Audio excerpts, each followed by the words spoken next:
David Markowitz along with Bruce Landon once again, another edition of Falcons Web TV. Another week here, about almost 4 weeks into the off-season now, just touching upon a variety of topics that you see on our Facebook chats on a weekly basis. And another topic that came up a couple times over the last week, tying into a weekly TV show. CBS 3 currently has Springfield Armor currently have a weekly show there. It was asked to me here this week, would the Falcons ever consider doing a weekly show on one of the TV stations here locally? Absolutely, and it's interesting the timing. I had a very, very nice meeting the other morning with John Hesline, who's the general manager of CBS 3 here in Springfield. As you know, they've been wonderful supporters of ours over the years, and we like working with them. And John and I discussed a number of topics, everything from helping us increase ticket sales to advertising on a station to the possibility of doing a televised game, either a game of the week or even a regular scheduled of games on their digital station. It would not be on CBS 3 per se, but on their digital station. And John and I are exploring that. I went and met with the American Hockey League because there's some things that I would need them involved in or to sign off on, I guess, if we do this.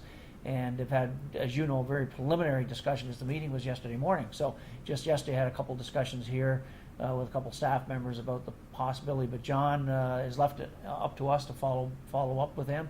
And it's certainly something that we would like to consider doing if you can do it and do it right. If we're going to do it and it's not done right, then I wouldn't want to do it. And for us, it's a 2.5 hour window to really promote our product here. And a number of teams are doing it around our league. A number have shied away from it, for different reasons, financial, or they think it may affect ticket sales. I think if we do it right and it works, we should certainly explore it. Absolutely. Damon Markowitz along with Bruce Landon, continuing on another edition of Falcons Web TV, coming live from the Springfield Falcons locker room.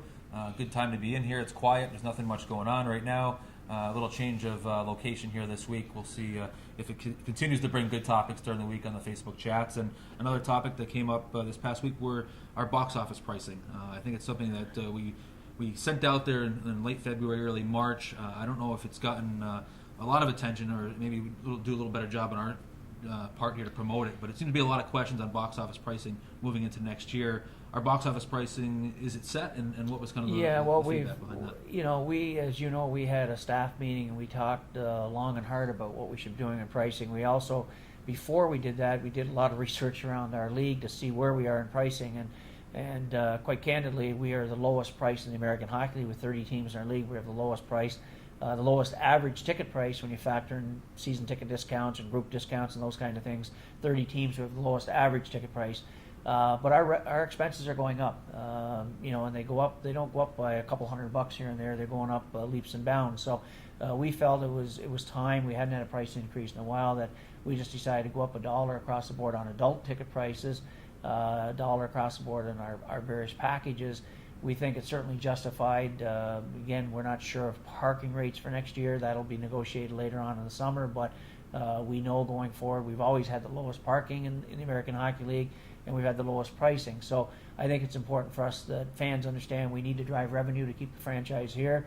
And we haven't, since the people that have heard about the dollar increase, even on the packages or what have you, haven't had any complaints that I've heard of. There's always some people, but for the most part, that's a vocal minority. So we will be going up $1 and looking at, continuing to do some creative structuring of family nights we do and different things. But our goal is to always make this affordable for families and kids and let people come out and have a good time and enjoy Falcons hockey. But that slippery slope of finding the right price points that work for us. Yeah, there's a direct question tied into the student rate. It's something that's been ongoing here for many years. Where does that sit right now with the student rate and factoring in the pricing? Well, right now we just decided to go up $1 across the board and leave it at that. That's that fine line. Student, what age is a student with ID?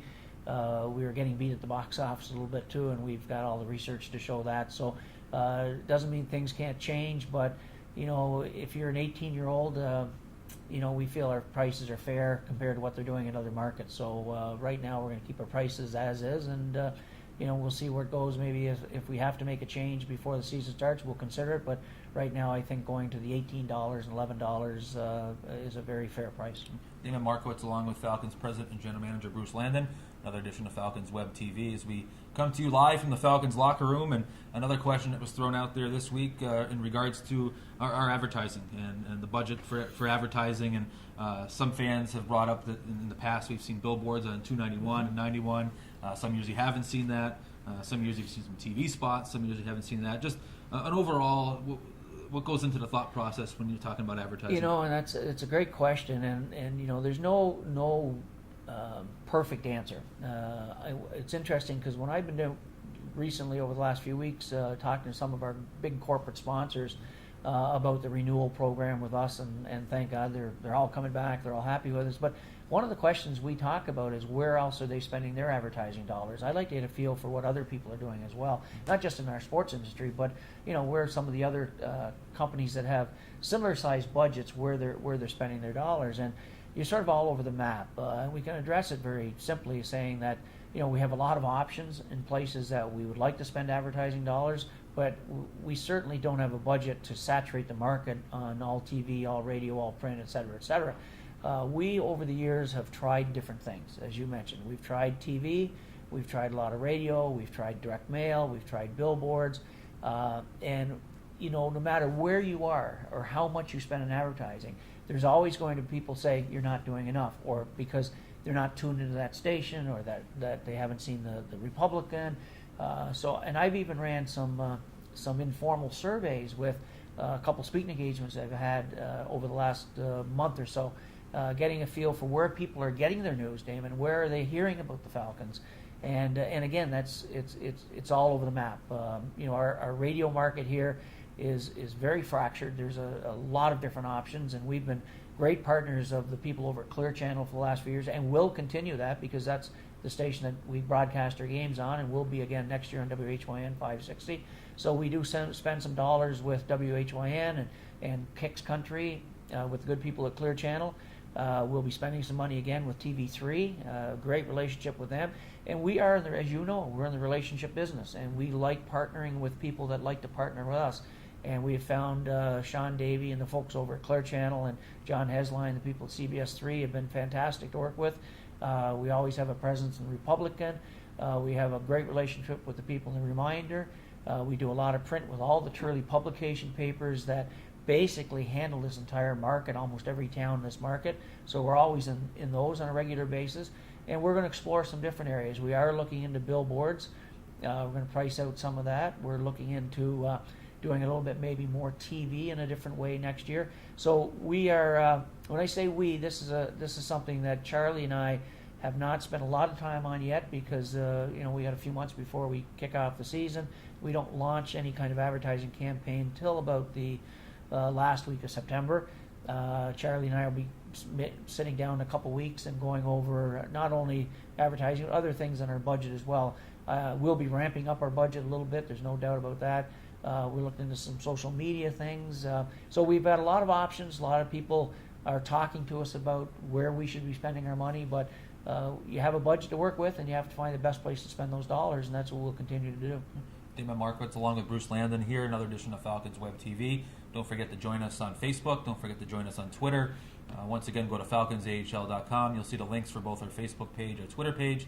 They're both out there, both updated daily. A lot of good content to be viewed daily. Even though it's the off season, it's really not. A lot of good conversations going on a daily basis through our social media outlets. And another topic that comes up just about weekly, so I've got to bring it up. The old bobbleheads comes up quite a bit, almost weekly. Almost too much. Yeah, but bobbleheads. I said that, not you. Yeah, bobbleheads tied into just overall promotions. Obviously, Providence is a team not far from here. That does very well. There's a lot of different promotions. We have fans that have seen that. Is there any? What are the thoughts, I guess, overall that you have on? Let's start with bobbleheads and then work into some other giveaways. Well, I guess we were burnt when we did our one bobblehead doll night.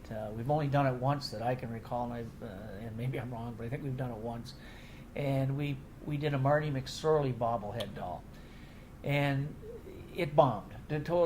First of all, the cost of doing bobbleheads are $9,000. I think if memory serves me right, it cost about $9,000 or $10,000 when we did the Marty McSorley bobblehead doll, and we probably made a bad decision that year on who we selected. And nothing against Marty. I love Marty. He's a great guy.